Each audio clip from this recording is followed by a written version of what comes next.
much, Leslie. And thank you for letting me be part of the celebration. And thank you for running into my profile. Good evening, everybody. My name is Adel Bautista. Like Leslie has shared, I consider myself a lifelong learner. What that means, really, at present time, is I have become a professional student. And I don't mind homework and assignments, so that's what I think of me at this time. And long ago, as a young child, my mother always told me that education is very important. And it's always something that's mine to keep, and nobody can take away from you. It's in you, it's in me, and it's mine, and I earned it, and I will continue to earn it. I am a Filipina American. I speak 3 languages and a little bit of Spanish. We migrated to Hillsboro, Oregon in the early 70s from the Philippines. And I remember coming from tropical environment into cold weather and how cold it was when we landed in San Francisco many, many years ago. And I also remember what it was like to go into middle school and high school where I was the only one with slanted eyes. And I looked weird. I'm still weird, but today I welcome it. And today, fast forward to 2022, I have become a photographer and an artist. And I hope to continue my education so I am able to continue to support my family and my communities, because I belong in several mini communities, and I would like to continue to keep giving back, because I have been given so much. And let's see, going back in time, and my first time at Palomar was summer of 1992. I made an appointment with the department chair of business education, and I told Dr. Mucho back then, and I said, I'm a Navy wife, I'm an admin assistant, I'm a mother, but I know I want to do more, and I can learn more, and I can give more. So that was my journey. That was the beginning of my journey. And he paired me with a mentor at Palomar. Okay. 2 years later, I graduated and got my first associates at Palomar. And I accepted an teaching internship program at Palomar. The program was called Diversity Through Multiculturalism. And there again, I was forced to apply by my mentor then, because guess what? I kind of look like an Asian. So I kind of had some diversity in me. So anyway, at the same year, I also accepted a full-time position here at CSU San Marcos in the procurement department.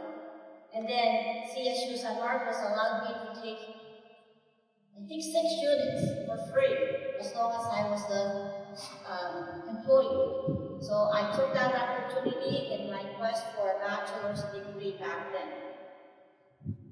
Then family events, life happened. So I gave up school to take care of my children back then. So this year, I would have completed 4 associate's degrees at Palomar. The first one was information systems, and then I went into the technical side of the house and did computer networking, specializing in Microsoft.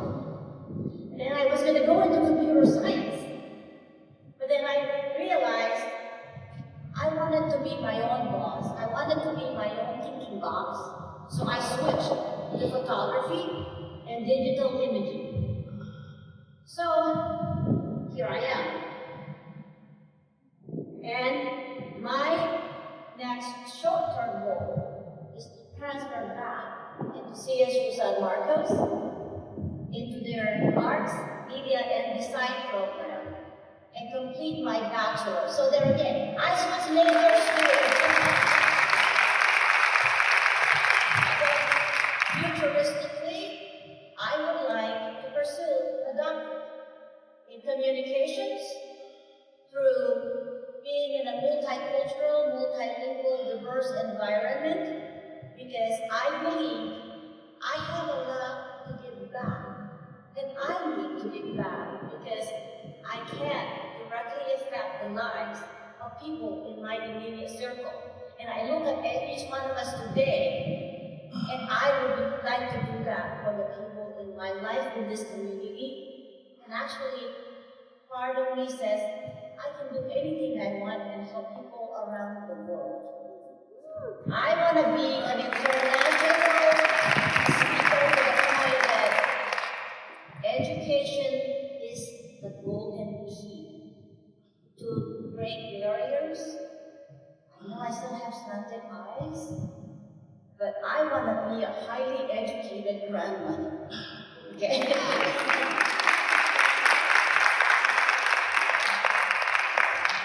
So, as a result of my trainings in education and technical challenges at Palomar and CSU San Marcos, I am a retired database administrator, I'm a data analyst, and I'm a student information analyst from a California school district where my job was to manage and certify student and teacher data worth millions and millions of dollars to my district.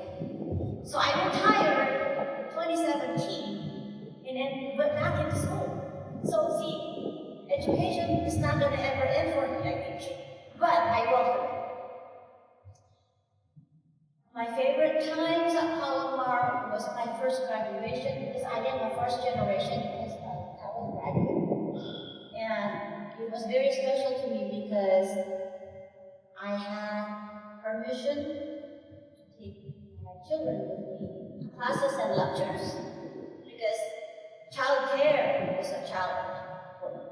I called myself as a Westpac widow.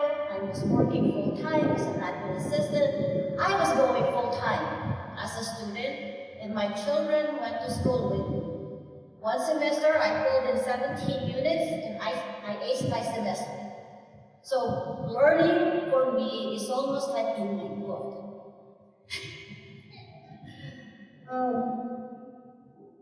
Today, one of my favorite challenges is being a caregiver to my aging mom. And without her, I would have been stuck in the Philippines and not made it to Oregon. And she is here with me today. And so is my husband, who are the two most supportive people for me. And they're my powerhouse.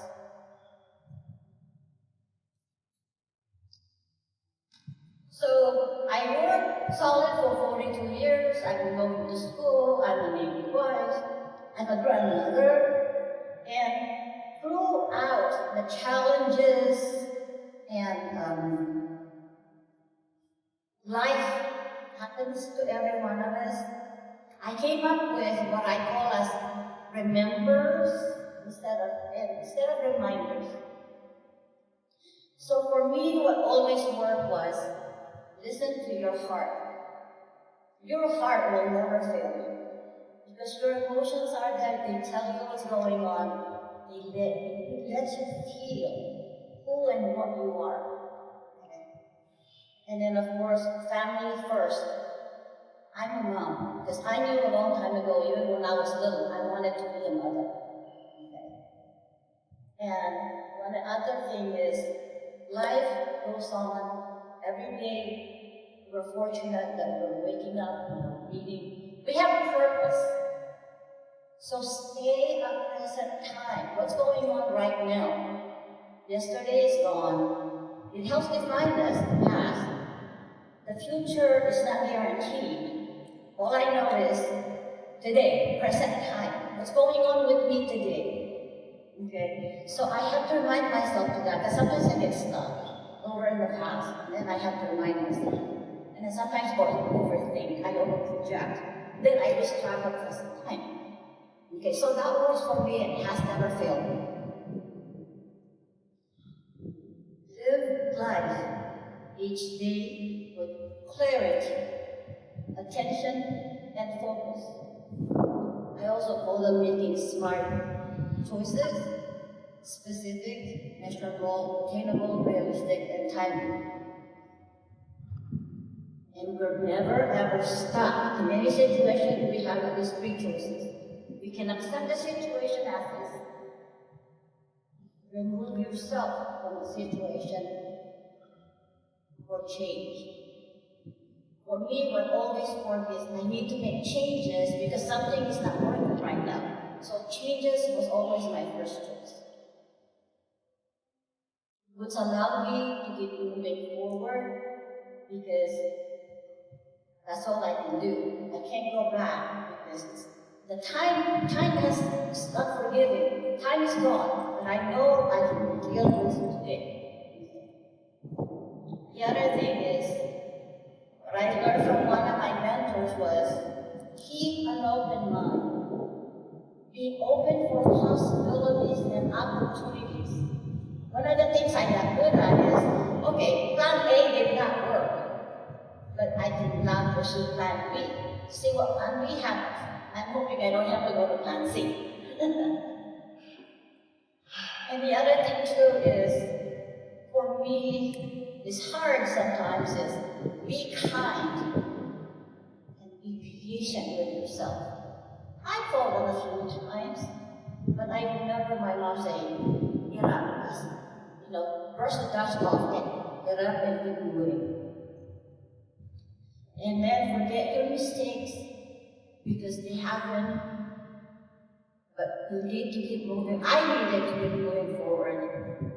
And then I have to forgive myself. Intention. Okay. The worst thing, the hardest part for me is forgiving myself. Sometimes I'll do something silly or I made a bad choice, but there's nothing I can do except move forward. And then my mother is sitting over there since day before. We're dealing with dementia. Okay? And it's hard, but she's my mother. I wouldn't be here without her. And so I have to stand tall and confident for her, my husband, my children, and my loyal friends and family. And then one of my last bullet points is, I believe that self-esteem is the learned behavior and a sense of self. Only you know what will make you happy, what makes you happy. So be true and honest with yourself. Only you know you, okay? Nobody, somebody over here, somebody over there. You have to go internal. You have to look at yourself and be okay with who and what you are today, okay? I'm almost done, I swear. All right, so I'm almost done. So we came into the United States in 1973. I did go into schools where I was the only one of me. It was rough. Okay, I actually felt like an alien, and I didn't belong. But I just kept getting up every day, riding the bus, going to school. So, in summary, I am but a simple being. I am a wounded warrior. I am a cancer mom. I am a trained mediator and facilitator. I am a breast cancer walker for Susan G. Komen. It's my way of giving back. I walked 60 miles for 3 solid days to help find a cure for breast cancer. Okay. And then, so please, my message to each one of us, graduates, students, parents, supporters, friends, just always, always know we are all worthy of validation, love, and respect. You are extraordinary, and you know what you need to do to continue to be that. And again, congratulations, graduates, family members, for all your support. Thank you very much for letting me be here. And you can always find me at adelsphotos.com if you need help. If you need a photographer, I'll come and shoot. But please, think of me as a resource, because I've been there, done that. I've been through many hellholes and that. And because what had happened is I got stronger each time I got up. Thank you again.